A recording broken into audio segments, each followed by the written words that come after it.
Okay, well today we're starting work on the RCA 87K from Bill. I'm just about ready to take off the tuner here because it needs some major cleaning. This down here, this string right here is separate from the main dial string. And right down here you can see there was some rubber on there at one point, and that is all worn off. There's also something here that seems to be broken off. Because, yeah, right there is where it's broken off, because it's supposed to, there's a light bulb back here, and it's supposed to, like, reveal which band you're on.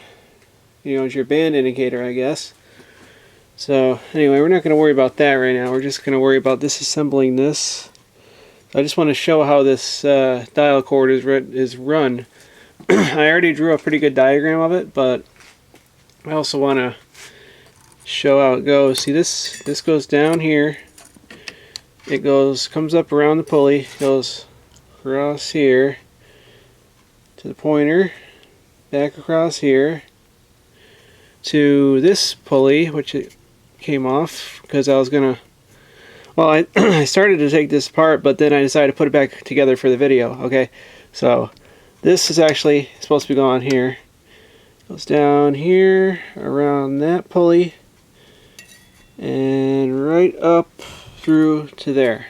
Okay, so this is also going to be for my future reference when I go to put it back on. So we're going to take it off, take it back up. Oh, I just dropped the spring there. Take it back off. There we go. Now at least I can refer back to this video to see how it goes back on.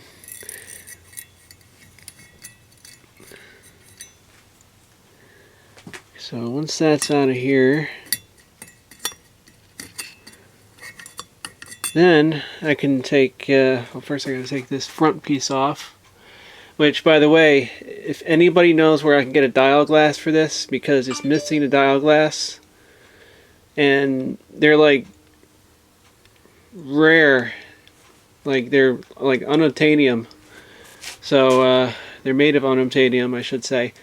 So if anybody knows where I can either get one made, or if anybody's got an RCA 87K chassis that I can buy, that would be much appreciated, because I really want to get this radio going, because I know it meant a lot to Bill, and I'd like to see it restored. It's already all electronically restored underneath. We just got to do some details on the top, because if you look under, see all the capacitors, well, most of them anyway, have been changed. Might have to do a couple resistors, but that's no big deal. So anyway, I'm going to take these screws out here, and we're going to try to get this front off a little bit so I can get the tuner off. Alright, we got the screws out of the tuner. We got this moved back a little bit. I'm not going to have to take it all the way off just yet. By the way, this tuner is just soldered in here by these what look like grounding straps here. So I just had to desolder those, and there's no other wires connected to this, which is kind of weird. They're all grounded to the chassis. I thought that was kind of strange, but I guess they got the tuning thing on circuit on a ground. I've never seen that before. So anyway, we're just going to get this wire out of here. And I'm going to try and pull this, because it's like clipped into the back here. So we're going to try to pull this forward a little bit and see if it comes out. And I'm going to have to use two hands. Okay, well, I left a couple things out. There are a couple more connections on the tuning capacitor. There's this one right here, connected to this rotary switch right here. You can see that. And also this one right here goes all the way up into the tuning capacitor right there. So we got to get those off of there. And I'm not going to be able to get to the solder joint on the tuning capacitor from all the way down here, so I'm going to have to disconnect it here. So we're going to take both of these off. Might be able to get to that one there. Where's the screwdriver? There it is. Might be able to get the soldering iron in there, but I'm going to have to desolder this one over here. Alright, somehow when I was desoldering this little terminal here came loose from the switch. That's not good. I'm going to have to figure out how to get that back on there now. Looks like there's these little clips that go around it. It looks like this one didn't have one. So I'm going to have to figure out how to get that back on there. But I'm not really sure how it's hooked up there.